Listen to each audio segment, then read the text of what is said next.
None of the producers have any financial interest in the products or procedures shown.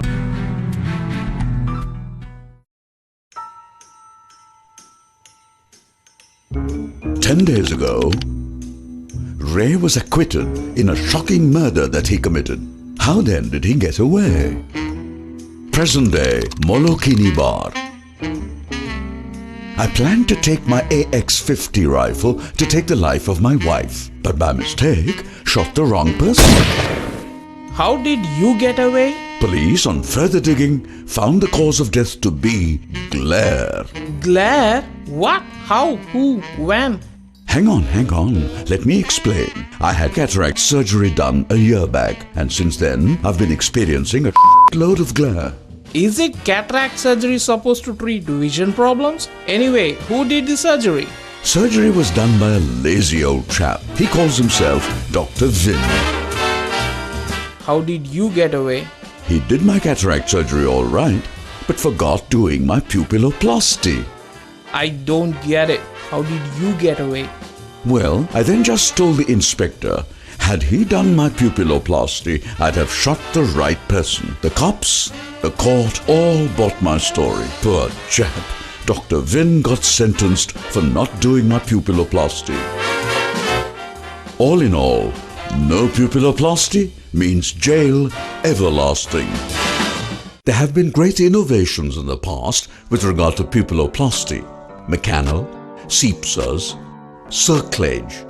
And now we introduce an easy and novel approach called Single Pass Fourth Row Pupilloplasty, SFT. Let's understand how this procedure is performed.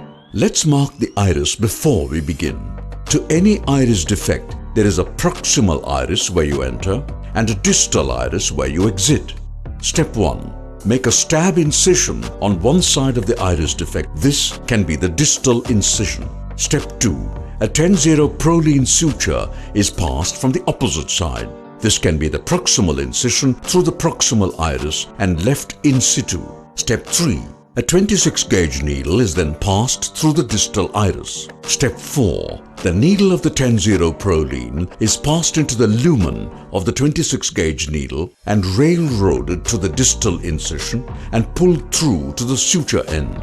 It's now important to understand the suture trail as it traverses the iris. The trail consists of 5 parts. Part 1. External to the proximal incision. Part 2. Proximal incision to the proximal iris. Part 3. Proximal iris to the distal iris. Part 4.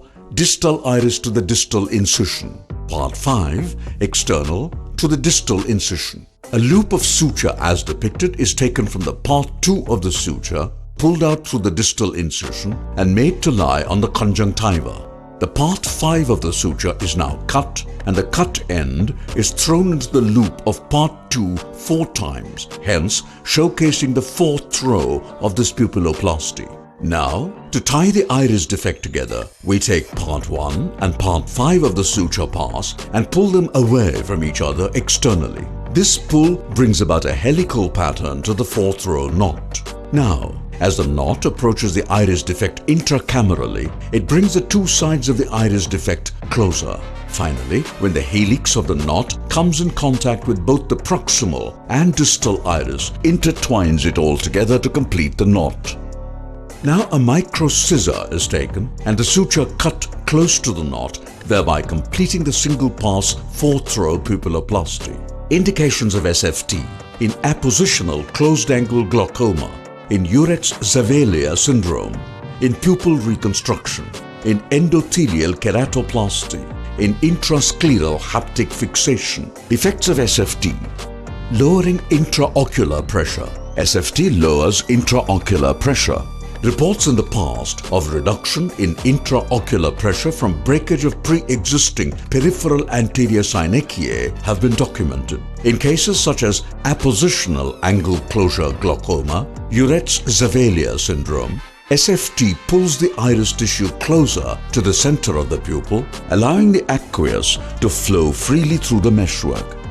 Thereby, breaking the pre-existing peripheral anterior synechiae and opening up the angle, as shown in this before and after intraoperative gonioscopic view of the angle. SFT has shown to reduce the intraocular pressure in this 9-month study of closed-angle glaucoma and Uretz-Zavalia syndrome. Laser peripheral iridotomy is the treatment of choice in case with primary angle closure glaucoma associated with pupillary block.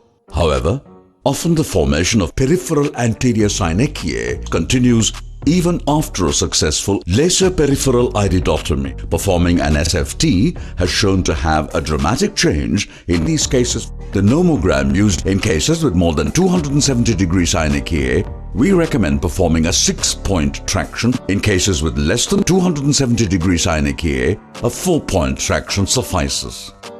SFT compartmentalizes the eye. In compartmentalizing the eye, SFT separates the anterior and posterior compartment.